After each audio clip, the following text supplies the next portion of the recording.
All right, welcome back, everybody. We are so excited to have Dr. Shauna Kalika here with us today. Dr. Shauna is a California licensed naturopathic doctor providing holistic telemedicine for adults. In her private practice, Depth Medicine, she specializes in women's health, chronic illness, and mental health. With a diverse background spanning a variety of arts and sciences, including theology, culinary arts, naturopathic medicine, homeopathy, depth psychology, holistic counseling, and years of experience in Jungian analysis. Yeah. Her perspective and unique skill sets enable her to provide creative, holistic attention to each patient. Because of her personal and familial experience with extensive physical and psychological suffering, she especially enjoys working with introspective individuals desiring a deeper approach to their health care. So yes, Shauna, thank you so much for being here. Yeah. And yeah, how did we meet? Well, we were connected through Blair Yeah. last year. Shauna actually, she was a speaker at our virtual retreat last year. She's the only returning speaker that we have. I don't know, and I've said this to Shauna, to you several times, but she sent this newsletter in January that was just like it spoke so deeply to my heart and my soul when we were starting to think about speakers, and we hadn't talked about inviting people back and weren't sure how to even like make that decision if we were going to, because everyone was so wonderful. When I read this newsletter, I'm just like, no, this is it. Like, it's just one of those intuitive experiences, right? Like we're just leaning into, like, when you get this message, it's like, do this thing, then you do it. And so that's how we kind of got here. And I just noticed in the comments, Christina said too, that Blair connected her to us as well. She's such a beautiful soul. Yes, I know. Yeah, sending all of our gratitude to Blair. I know, Blair, you're going to be listening to the replay, so just know that on this day, at this time, we are all sending you love and gratitude for connecting so many of us here. So yeah, I think with that, we can go ahead and hand it Turn it over over. to Shauna.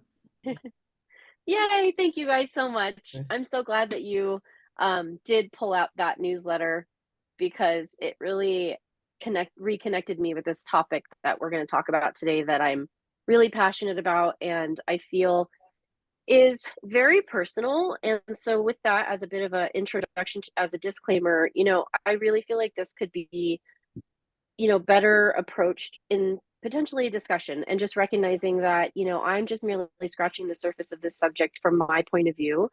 But capacity as a topic is it's such a personal experience. And so I just want to just set the stage that I welcome questions and hopefully discussion at the end if that works out. So, hi everyone, I'm Dr. Shauna Kalika. Thank you so much for being here with me.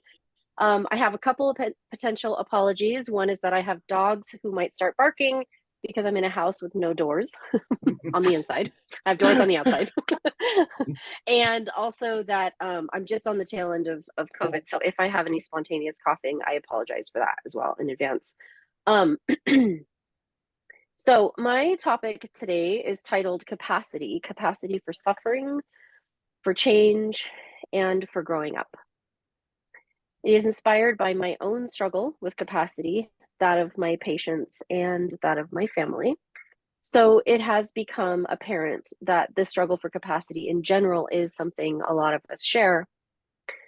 I also think it's a topic that has great breadth and width, and so I've just opened up this conversation. I do think it's a great topic for discussion, and so I'm curious to know what ideas hit for you that I didn't even consider. We all have our personal experience with capacity, our own interpretation of it, so inevitably I will have missed out on something more specific to yours. I also find it particularly valuable in the space where the mind and body meet, because healing, in my experience, is never at the exclusion of the other. In other words, our healing is dependent on our attention to both. In fact, it is the conventional limitation of treating the body as if separate from our mind that greatly inspired my journey into naturopathic medicine. Watching my family suffer, long and slow, at the hands of pharmaceuticals had a tremendous impact on me as a child. Thankfully, in our generation, having a therapist and engaging in self-care is no longer so severely taboo, but it is really painful for me to imagine what that era must have been like. how lonely and deeply sad to be so isolated from oneself, not knowing how or why we think and feel and operate the way we do, and not knowing that this rich inner life has such a direct effect on our physiology. I think I knew this intuitively as a child before I understood it intellectually, that my grandparents were suffering in silence and in ignorance of how their inner life was taking such a toll on their physical health. And it really bothered me. So here I am, a naturopathic doctor with a deep commitment to supporting my patients' internal and external paths toward wholeness, yet not without my own struggles. And while there are so many beautiful and needed approaches to holistic healthcare, we have to start somewhere. And where I begin is with the body. My first job and priority as an ND are to stabilize physiology. In cases of hormone imbalance, blood sugar dysregulation, chronic illness, anxiety, depression, trying to engage in the work of the inner life can be exponentially harder while trying to get through our days with intrusive physical symptoms. Reversing symptoms takes time and patience. It usually means removing years of suppression and dysfunction, one layer at a time, while simultaneously building and renewing the foundation for sustainable strength and resilience. In many ways, it reminds me of a home renovation. Our bodies are a very well lived in home that over time have collected a lot of heavy things, and it doesn't always get the kind of attention it needs from us. So when our symptoms finally become loud enough to get our attention, there's been a lot of buildup. So naturally, there is a lot to tend to now, and regaining our health becomes a process. And by process, I mean a far cry from immediate results, quick fixes, or overnight successes. This is what leads me to our struggle with capacity. I'm not sure what you think of when you hear the word capacity, but my immediate association is what I'm capable of doing to get better with all of these heavy things I've accumulated in my life. And when I reflect on how much of my life I have struggled with capacity or the ability to do what I need or want for my health, I realize that the struggle has been based on feeling stuck. This is what resonates with a lot of my patients. Talking about feeling stuck is often when things get emotional. This has been true for me in my sessions with my therapist, and it is true when I'm exploring how my patients feel about their life and symptoms. To borrow their words, quote, "When I think of capacity, I think of tolerance. I don't really feel like I have large tolerance for things in general. It's something I hope will change in the future. I'm trying to figure out how to shift that or support that and what that looks like. I struggle with things feeling too much a lot of the times, whether even just eating or socializing or taking in new information. Everything just feels overwhelming. I always feel overstimulated, so noises or talking or meeting all of my kids' needs or listening to music can be too much. My mind goes into overdrive and I just can't calm down. My anxiety ramps up where I can't stop worrying. I feel like everything is wrong with me and I can't stop moving because there's so much to do. But then other times I feel shut down and I can't function. So it's like I'm in this cycle and I just don't know what else to do." Oh, Christina, I love your comment. Thank you.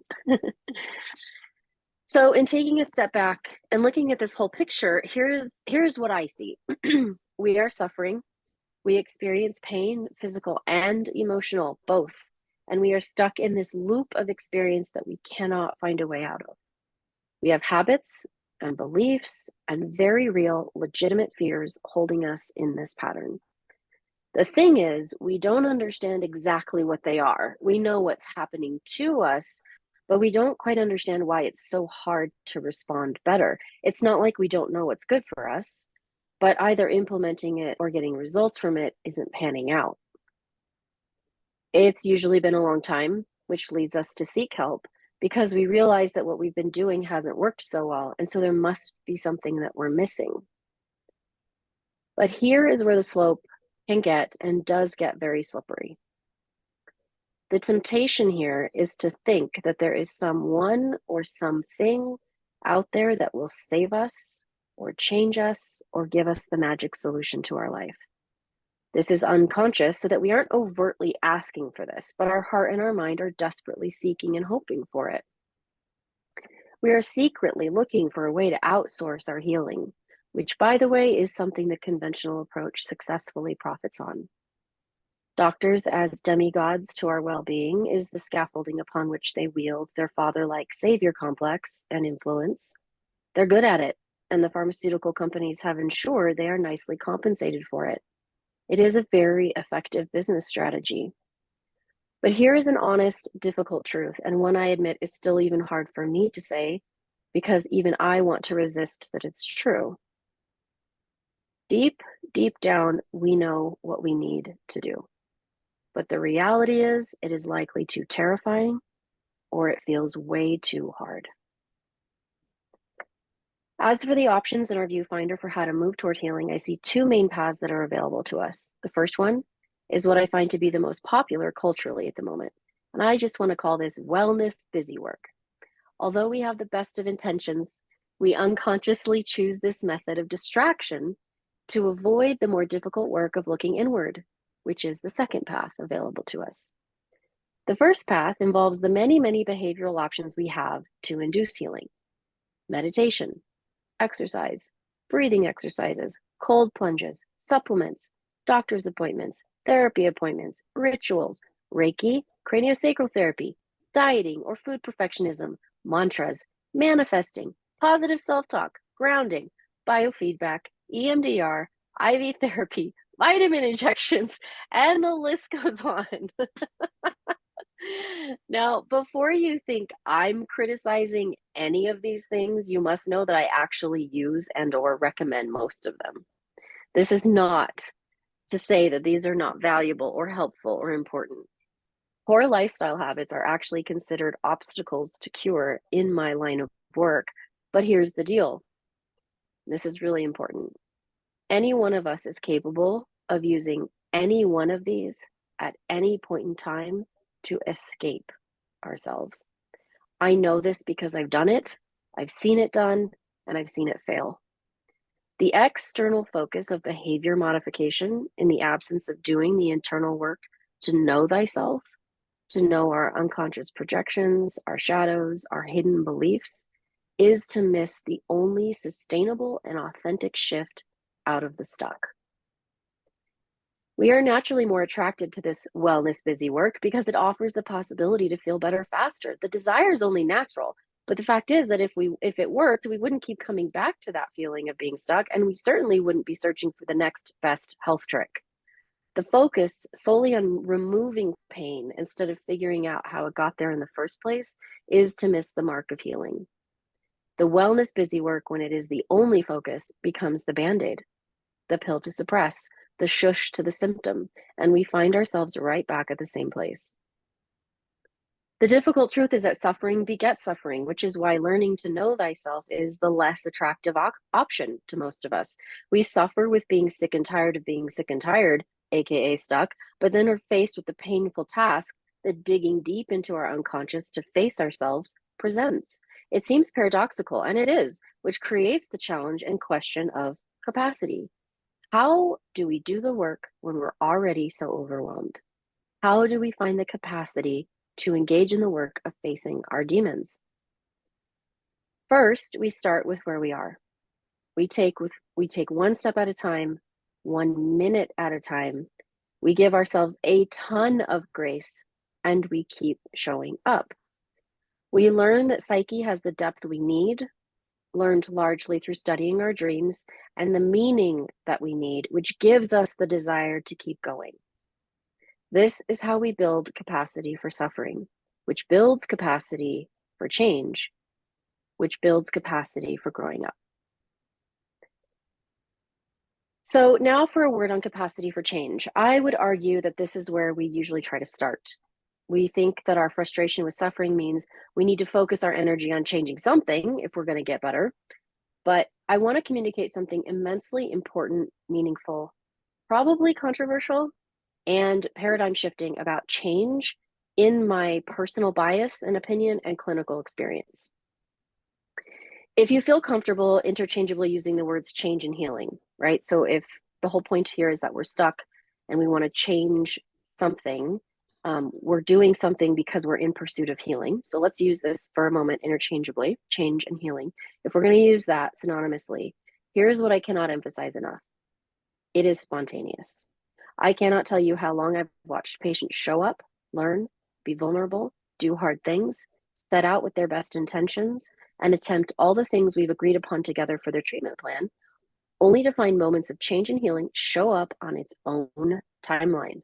I wish more of us could be more comfortable in this reality. I think we'd have so much more acceptance and grace for ourselves, for the universe or divine involvement and mystery. As a doctor, it is not the cultural view that mystery should be a big part of my job. But I'll tell you, it is the favorite part of my job. I am eager to tell patients who want to know, how long is my process going to take? I have no idea. I love that I cannot know these things. I love that I'm at the mercy of surprise just as much as they are, and that I cannot possibly know how their journey is going to go or when divine timing will take place. I cannot know their life path, and honestly, I don't want to. That's God's responsibility and purview. It's not mine, but I am here to be with you and guide you along the way. So when you wonder about whether you have the capacity for change, I want you to go back to what we said earlier about the capacity for suffering. I want you to take your focus off of what you should be doing to change and instead hold the space that you're in with readiness for change to happen when it happens. Show up when you can for it, and you will almost watch yourself from a distance do things you couldn't do before, almost with an awe and amazement, wondering how your capacity and ability just spontaneously occurred. Finally, our capacity for growing up. This is the hardest one. Our willingness to look inward, to understand our psychologies, to listen to that still small voice, to dialogue with our center of consciousness, our center of wisdom, through studying our dreams and following our calling apart from what anyone else says or thinks. These are the ways in which we develop a richer, more differentiated life, helping us move out of our stuckness. We all have resistance, and we are all blocked by fear. Fear of what we'll find out about ourselves, fear of how we'll be affected by what we learn, and fear of insufficiency.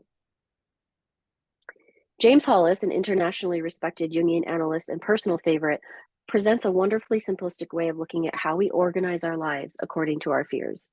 Depending on how life was unfair to us in our youth and how it prevented us from living the life we wanted, Hollis suggests one of two things has occurred. We were either abandoned or overwhelmed. So when looking at our stuckness, he suggests that it all leads back to our fear of either being abandoned by something or overwhelmed by something. How many of you have heard health professionals speak about how people going through healing journeys often struggle with losing their identities when they lose their symptoms? This may sound familiar or may just resonate because how many of us, without even realizing it, have shaped who we are around our stuckness, our health issues. Have you ever wondered who you'd be without them? Have you ever considered the possibility that healing might be terrifying? Perhaps the easiest way to understand this is that familiarity is comforting. The irony of suffering is that while we think we want to rid ourselves of it, we simultaneously have learned how to live with it, creating patterns, organizing relationships around it, and insidiously relating to it as if it is part of who we are. We can predict and plan our lives around it. So losing these painful parts of ourselves suddenly throws us from familiar territory into unfamiliar territory, which is a vulnerable place to be.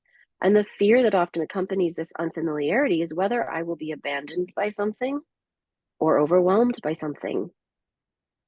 I really want you to think about this. If you could imagine no longer having your Crohn's disease, your anemia, your crippling anxiety, compulsive behaviors, your ulcerative colitis, or your unwanted weight, what would that mean? Who would you be? Who would you have to become in order to put that into remission? Would you be the same? Would you be different? If so, how? Would you maybe discover you've been protecting certain things, certain parts of yourself, perhaps avoiding certain things, Would you be able to see where you were stuck more specifically? And what emotions does that evoke in you? What would it literally mean, and how would it literally impact your life, your relationships, your job, how you spent your free time? How would all of that look or change if you suddenly decided to take responsibility for your life? All of these big questions, all of these inner reflections and areas of self-awareness are ways in which we take on the responsibility of growing up. Asking ourselves these hard questions, working through dream material to learn what psyche is calling us toward and showing us where to grow. These are the ways in which we build capacity to do the hard things of healing. My final thought on capacity is turned toward my favorite external modality of healing, homeopathy. Everything I've talked about up to this point has been on doing the internal work to build capacity for healing, but now I turn my attention to the specific external support of homeopathic medicine. The beauty and wonder of this medicine has everything to do with its ability to produce capacity for change from within. Wherever we are stuck in our healing process, mentally, emotionally, and physically, homeopathy stimulates the necessary energetic, physiological pathways to shift us forward in the direction of healing. As a natural medicine, unable to discriminate between mind and body, it will always and only work on both. So when we work together, you will always and only be treated with the understanding that your physical and psychological symptoms must be simultaneously addressed if you are to move forward out of your stuck. To treat symptoms as if they are compartmentalized from who we are at any given moment is to actually render the medicine ineffective. The practice of homeopathy, then, requires great skill and devotion to work. It is not a quick fix, cookie cutter, shortcut, or drive-through process. To choose the correct remedy for any one person is to be extremely discerning of what it is of most and utmost importance for treatment. Whatever is most unique in the patient's case is what points to the most accurate remedy for treatment. This is why we do not actually treat disease, we treat people. Not one of us has the exact same experience, even if we carry the same title of diagnosis. So there is no one remedy fits all for any particular diagnosis or disease. Depth medicine was named because building our capacities for health by doing hard things, internally through self-inquiry and reflection, and externally through lifestyle and natural medicines, is seen as worthy, meaningful, and ultimately necessary for authentic healing. The process may not always be as attractive as the beautiful self-help images and videos seen on social media, nor will it be as easy as getting a 15-minute drive-through appointment with your doctor and his prescription pad. But I cannot imagine a life trapped by the deception of convenience and quick fixes. A life of depth, of meaning, with really good food is a life well lived, in my humble, biased opinion. Thank you, guys.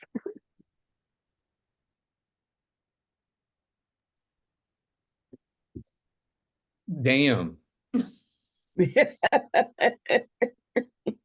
That was wonderful. That really, she put into words a lot of the things I've been thinking and within my restraints tried to do in my healing practice. Thank you, Margaret. Mm-hmm.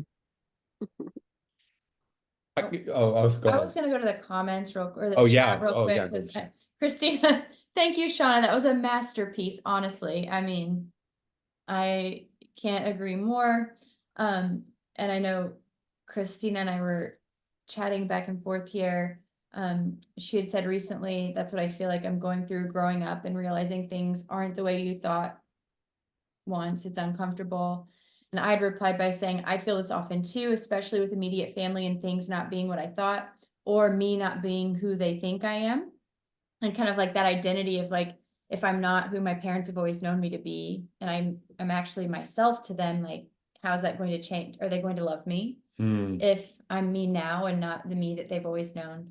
And Christina said exactly what I also started feeling is changing identity, like sometimes not knowing who you are, what you like or don't. I've always wondered if that's normal. Thank you for sharing all that in there, Christine. I know it definitely resonates with me, and I'm sure so many other people who are maybe here now and listening as well. And yeah. I don't know, Shauna, do you have any other thoughts or feedback on some of those? Oh, yeah, Christina, I think those are really good questions. It's a really good starting entry point for you. Not knowing who you are, what you like or don't. I always wondered if that's normal. Don't worry about normal. Normal has no context. It's your experience. That's what matters. It's the only thing that matters. So that's a wonderful starting point, because the whole process of self-inquiry is based on a question. It's not based on an answer. It's based on a question. One question will beget another question, which will beget another question. And that's not to sound, I hope that doesn't sound like, like you're never going to arrive somewhere. It's a process. Yeah, normal has no context. It actually means nothing to me as a naturopathic doctor as well. When patients tell me, oh, my anxiety, it's just like normal anxiety, or like, oh, my constipation, it's just like typical normal. It's almost like that word doesn't exist, because there's no context for that. I don't know what's normal for you, and I guarantee you that it is nothing like anybody else's experience of XYZ. It doesn't matter what your title is. It doesn't matter how common something is either. Regardless of how common something is, it still is going to be unique to you in some form or another. So I would say start with those questions. They're great ones. And those questions are very specific to you, getting deep with yourself and understanding, because I think answering those questions, like what I like and what I don't, that's going to take time to answer, and it's going to make you explore different things about yourself. It's going to put you in this position of like really looking at things since childhood. Like, what was I like as a kid? What did I do as a child that maybe could point me in that direction? What did I get excited about? What passions did I have? How did I spend my time as a kid? And how did that shift over time as I grew up? I think those are good starting points. So those are good questions.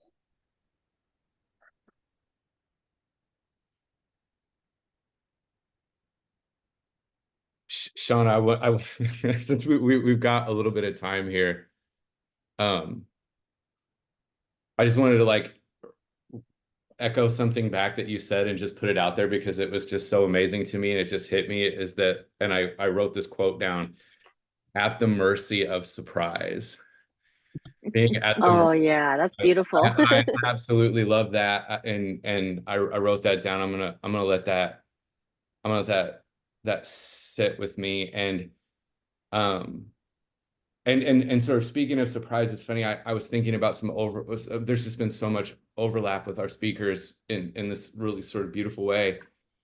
You were talking about tolerance, earlier, and Casey Fanton in her session, had us write about what we're tolerating and then she also asked us to write a letter of what would my unconditional love say to me, like writing a letter to yourself, as if unconditional love was writing a letter to yourself.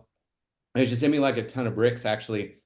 As I pulled it back out, because we were sharing, and I didn't really get a chance to share it, but I wrote something. It's sort of like being at the mercy of surprise. One of my favorite things is overhearing yourself say something you didn't know you knew. And that's what, like, a beautiful conversation always creates, that moment of being at the mercy of surprise. And I was surprised at something that I wrote for myself that I think is a signifier that I'm growing up, and it's actually about suffering. And I didn't even think about it. I knew you were doing this, and I'll read it really quickly, because this was just the first part of my letter to unconditional love writing to me. What you're feeling is true. What you think is wrong is wrong. It's okay to struggle in the world. This world is broken in so many ways. But in that brokenness, I want you to remember that struggle and suffering are not your punishment. Oh, I like that. They are facts of life. And I go on from that, but I think like that was that thing, that like thinking about struggle in a way, and I think I was unconsciously for so much of my life seeing my struggle and my pain is like my punishment, right? And whenever I could like write that, when Casey like wrote that, it was like I maybe I've kind of known that, but I just have never written it in that way before. It's just never come out of me in that way. And to me, that's transformation, right? And so I'm gonna wrap this up with a question. And that is, have you seen are you familiar with Dr. Joe Dispenza? I don't know if anyone here is familiar with Dr. Joe, but like he talks about in his like, people that come to him with this healing. You asked us to imagine like what life would be like without this thing and this being identified by your pain and your suffering or your condition, your physical ailment or whatever it is. And he said he's like so often, experienced people in his like, long sessions, like multiple like week-long sessions, like having the spontaneous sort of like healing that happens. And that when he asks the people when they talk about it, that so many people say the same thing, that condition that I had, that cancer that I had, or that like that thing, that's in the old person, right? That and he has a book called Breaking the Habit of Being Yourself, that when you break that habit of being yourself, like things that thing that was in the old person just can kind of like go away. Have you experienced that like in your work? Like have you experienced people like having that something like that happen? I will say that so far in my experience and understanding of that concept, is that I spend a lot more time and my paradigm is a lot more framed around the gray. So this idea of like I used to be and I'm not anymore, that doesn't really match where my understanding of how it works is. And I would say, and Eric, you might agree, from more of a Jungian perspective, is that we're always going to have these tendencies and complexes and things about us that have impacted us as humans, and they never definitively go away. We don't live in a black and white world where it's like, oh, that's gone and now I'm here. It's actually I have a really difficult time with the word healing or heal. I have a really hard time with that word. I actually don't like using it. And I do because I haven't come up with an alternative yet. And also I'm trying to just meet the people where they're at. We have a general community understanding, sorry for not saying that well, of what that means. But I in my perspective and sort of being more in agreement with the Jungian perspective is that we are always in process, always. And we're going to be in times where those old complexes don't show up for a while, and then we're going to be triggered again, and they're going to show up and they're going to be really freaking loud. And then we have to do our work again. And it just brings us back to doing our work. The idea that something's done or gone kind of creates this illusion that it's never going to happen again. And so we never have to go deep inward. It's like, you know what I'm saying? It almost like moves us into a superficial space of like, oh, cool, I did all this hard work and that's over. And I just, not in my personal experience have I ever experienced something being resolved. I have for sure seen myself improve and get better and stronger and a lot more aware. Here's what I understand about awareness so far. The deeper and more the wider your awareness of who you are and your complexes and your weaknesses and your shadows, you recognize them faster. So like Jung said, the biggest danger, and Eric, I'm paraphrasing here, I'm not quoting, but the biggest danger to society are people who don't know who they are, is because you can't recognize when you're projecting, right? You are holding other people in contempt for doing these things to you, or you are definitively blaming and saying it's somebody else's fault that this happened, and so the whole beauty and the point of awareness is that now you see what you could no longer see before. It's like the blind have sight. It's like, oh, you have that fight with your spouse or your partner, you lose it on your boss, or you ghost your friend, or you go into avoidance in your relationships, right? Or you go into denial about something. And before, you had no idea you were doing that. But now you're like, oh, that's that thing I do. Oh, I see that. That's me putting all my shit on my husband because I'm mad about my own inability to do XYZ, and I'm annoyed that my husband's not doing it for me instead. It's that whole concept of outsourcing the solution. I can't figure out how to solve it for myself, or I'm scared to do it, or I don't want to do it. So I'm going to unconsciously outsource that. Now you need to do that for me. I'm counting on you to give me a feeling that I'm okay. I can't do that for myself, so now you need to do that for me. We don't think about that consciously. It just happens. But the whole point of awareness is that now we're like, oh, right, that's that thing I do. And so that becomes the point of empowerment, because it takes, we do it less. And that's what I mean by the whole point of change being spontaneous. When we grow in our awareness and we start to see the things we do, the spontaneity is that we stop doing them so much or so often, or we apologize much quicker, or we change course much faster. That's the spontaneity. That's the ability to be like, oh, wow, look at me. I'm growing up. Oh, wow, look at me. It's like, oh, I wouldn't have known to do that before. And now I'm doing it because I want to, because I can, because it's happening. That's been my experience, if that answers your question. Yeah. Can I say something quickly? I love what you said about healing,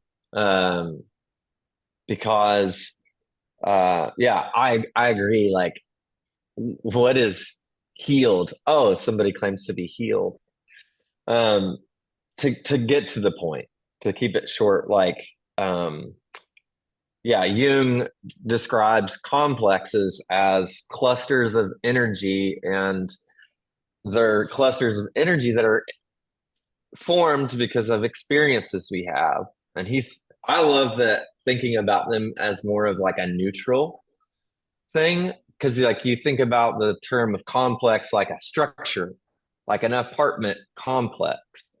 These are just clusters of energy from stories that we've had that have built a structure. And like part of the awareness piece that you were speaking of is when we become more aware of these things, those clusters of energy that exist within this structure of stories and experiences that we had, as we bring awareness to those things, that cluster of energy begins to fade. And while that structure might still remain, there's just not as much intensity of energy that's formed within that structure. That might sound kind of heady, but when no, we they're approach, less powerful. Yes, exactly. Yeah. And so I just wanted to say, yeah. Yeah. concerning what you were saying. And that was like honestly what was coming up for me as you were talking, just with the immediacy and prevalence of like quick fixes. It's not really about fixes, it's more about bringing awareness and consciousness to how we are and move through the world. Yeah, you bring a really important point about the power situation, because I think, and the thing I love about this, and this is something I'm still working on how to articulate in my conversations and in my work with my patients.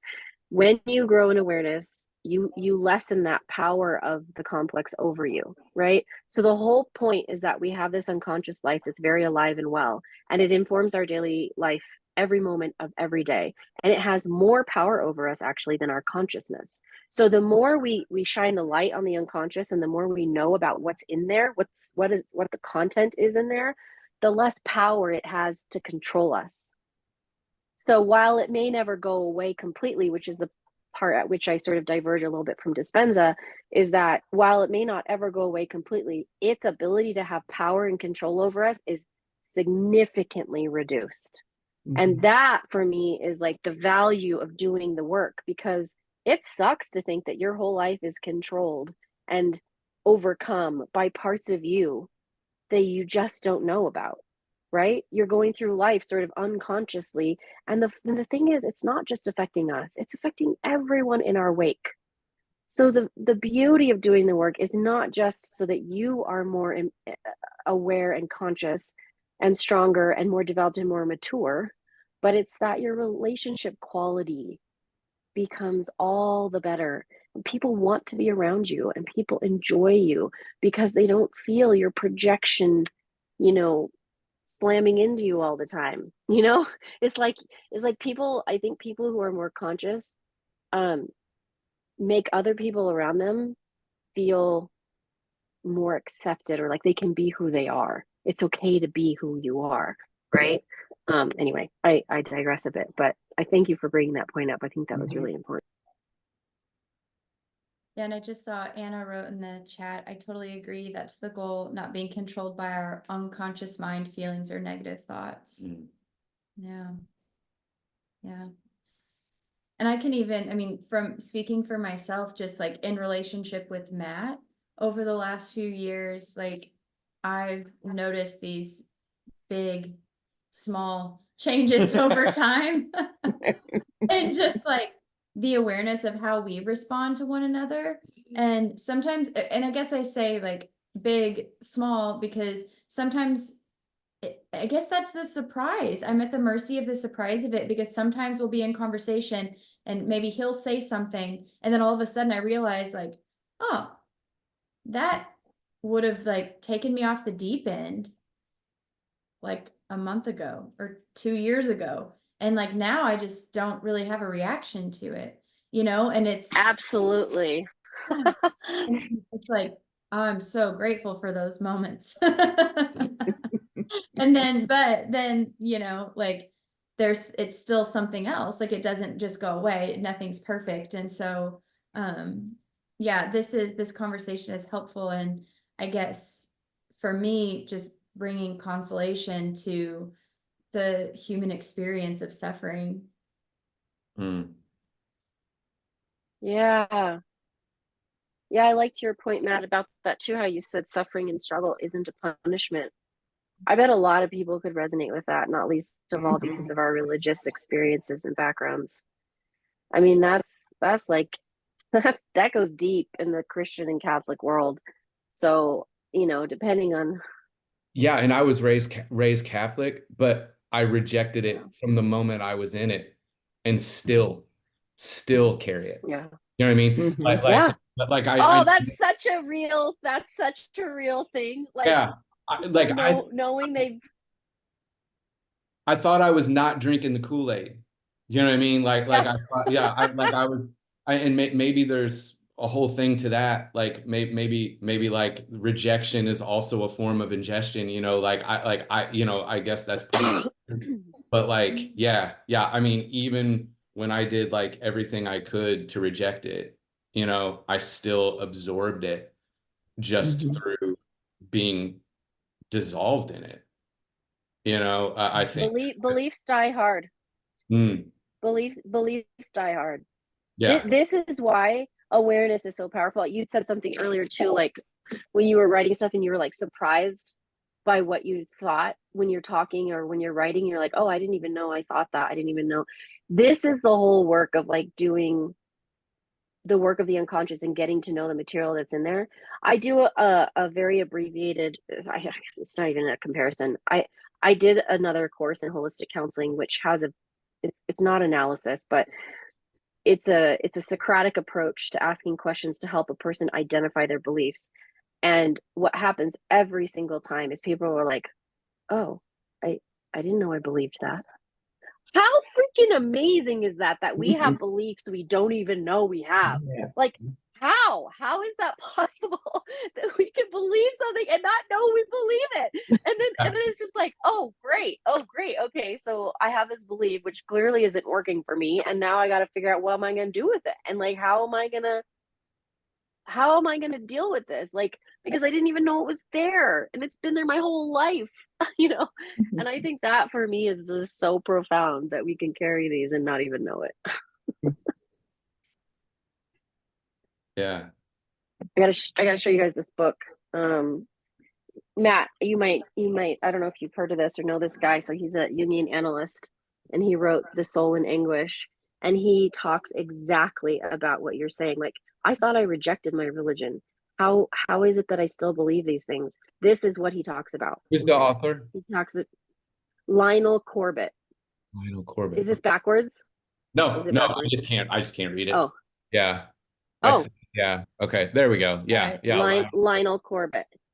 Yeah. Yeah. The soul in anguish, Oh yeah. psychotherapeutic approaches to suffering. It answers that question that you have really well. He goes into that a lot. Yeah. That might be a good No doubt. for No sure. doubt. No doubt. It's a heady book, just preparing you. My favorite. I haven't even Those are my favorite. yeah, Yeah. I haven't even been able to take on the whole thing. I've taken it in sections because it's a lot. But I'm also, that's how I read. It takes me time, but anyway. Yeah. Oh my God. Yo, this is the stuff of life right here. Mhm. Right, and I could maybe even share like a really simple visual that came to me while Mhm. you were talking about abandoned and overwhelmed and in relationship to capacity. And for whatever reason, I just hadn't thought about this until you said it just the way you said it. Because when you were asking us about capacity, the definition of capacity, and you said it that you see it as your ability to do things, and I had thought about how I would say that, and for me it would be my ability to hold things.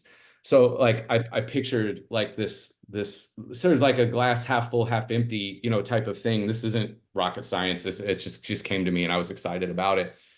It like that sort of like having this picturing myself as a vessel, you know, and that abandonment, you know, that feeling of abandonment, meaning like that just everything is gone, you know, there's just this vacuum, you know, and how that feels. And then thinking about the overwhelm is just like a fire hose like shooting into it, you know, and that's how I was just thinking about like the extreme. I never really thought of like abandonment versus overwhelmed in a situation of how you felt as a child. Maybe that's where I'm going with this. I never really thought about those being the edges of the spectrum, right? You know what I mean? Or like the edges of the spectrum. And I don't know why I just never thought of it that way. And I'm just like super grateful for that image of, you know, because me as a child, you know, I could say I probably felt like abandoned and overwhelmed at the same time, you know, like I felt physically overwhelmed, like with just like family and love and everything, you know, but like abandoned in the sense of like who I really was, or like acknowledgement of myself and my dark, you know what I mean? And maybe like to kind of like feel both at the same time is sort of like a rending or a being kind of ripped apart type feeling. Um, yeah. And I think it's easy Yeah. to sort of think like, well, I had this big family and everything was great. So like, how could I feel abandoned? You know, like, or, you know, the other way around, you know, like this person has a story of real abandonment and I wasn't like abandoned, you know, like I just had like this huge family, but then I think there was parts of me that were really abandoned, you know, and vice versa. So I don't even, it's really just a share moment. That kind of makes me think of Larry's presentation a moment ago. Oh yeah. You know, talking about human design and how he felt that way. Yeah. Or how he felt like he couldn't relate to all of the people around him Yeah. in a huge family. Yeah. I don't know. Like you said, I just, even Shauna, as you're talking, I'm hearing, like Matt said, so many things from like what other people have been sharing in these sessions. It's really kind of magical seeing it all come together in these different ways. And yeah. Yeah, I mean, I can imagine abandonment and overwhelmment. Usually, probably you get one of each from each parent. Oh, I don't know that that's a balloon. I don't know that that's a balloon moment, but there you have it.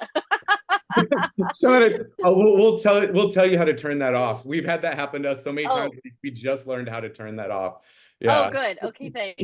Yeah. We can catch up on that afterwards. That's happened to us so many times. Hilarious. Yeah. But yeah, I would imagine most people have a little bit of both. But there may be one that has predominated in your life that had a stronger impact on you, right?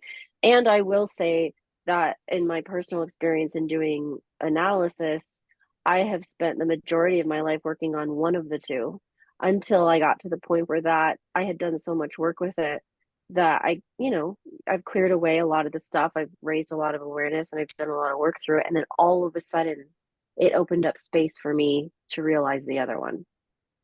Like my main one was overwhelmment. I had no idea. I really felt abandoned by this other part of my childhood and life, and I didn't have the container, the space. And actually, capacity has three definitions, believe it or not. Your capacity holding space is the first one. I forget the second one, and the third one is the ability to actually do something. So I knew, that's why I was saying, like, this conversation could be so valuable to hear from everyone else's experience, what they mean, what they feel about capacity. Because, and it's kind of funny, as a doctor, my brain went to the bladder. So I understand that. right. Right, I mean, like, because you can feel that, right? Like, you feel when your bladder's like, dude, I can't take anymore. And you go from like not feeling anything, so you know your capacity is great because you're fine, you're comfortable.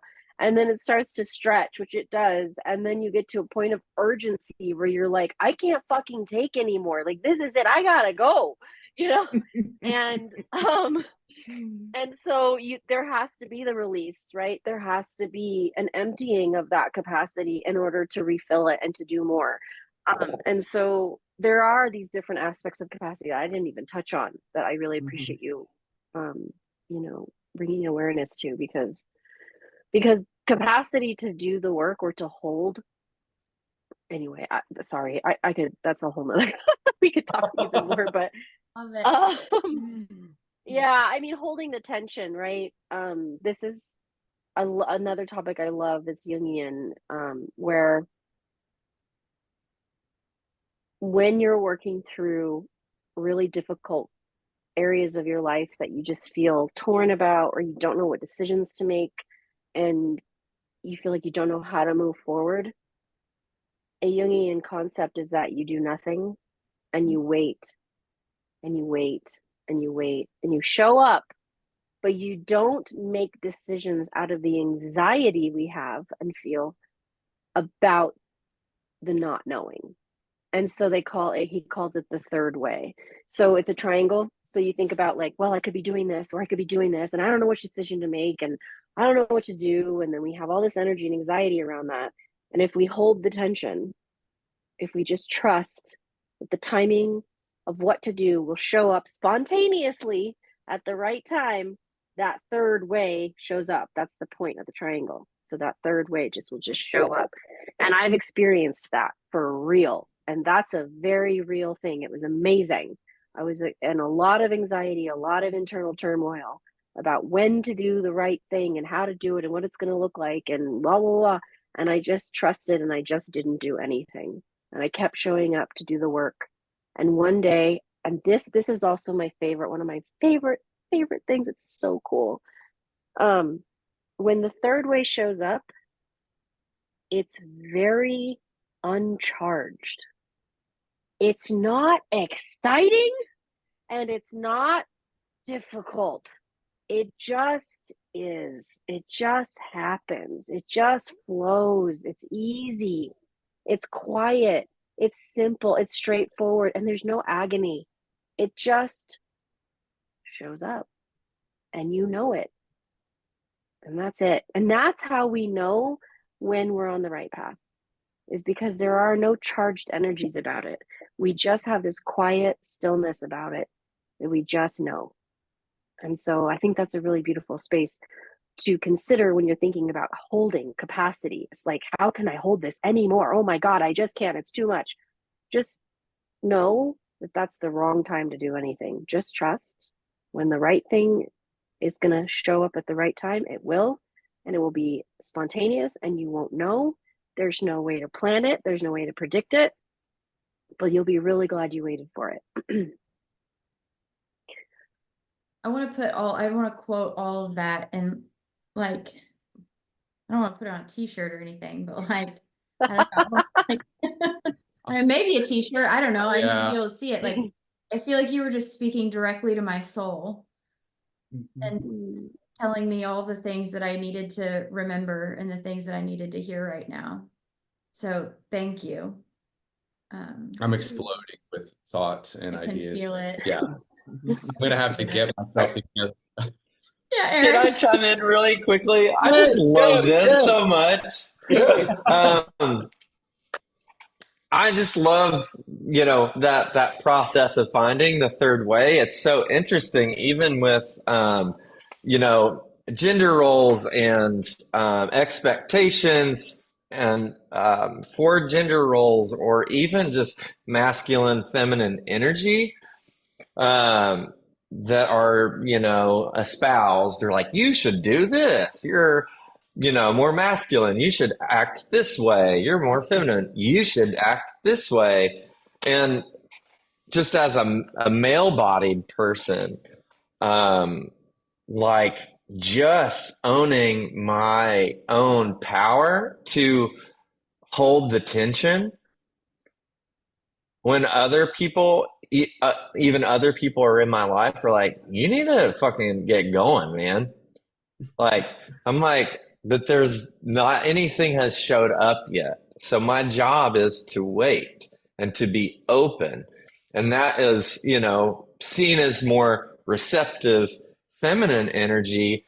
And it's like, I have to get into that space, because anytime we force something, it just creates more suffering. And so I'm learning personally that to balance that receptivity, to allow myself to be in openness to receptivity and to be in that more feminine energy, to be grounded. And then when it shows up, the third way shows up, then I will take action. And that's when I will embody, what is considered more masculine energy. And it's like, it's just holding the tension. It doesn't, like, being open to receptivity is not laziness. Mm-mm. And I feel like so often it's perceived as laziness. And it's actually quite the opposite. It takes a lot of energy to be open Mhm. to receive Yeah. and trust. One of the things I have learned in my life is when I'm trying to do something or get something accomplished, if I'm beating my head against the wall, I finally learned, stop. This is not meant for you. Step back and wait. And when things go right and everything falls into place, yeah, that's what I was supposed to do. But it took me a long time to quit beating my head against the wall. Yeah. Thank you for sharing that, Margie. Mm. We could just cancel our session and let this one roll.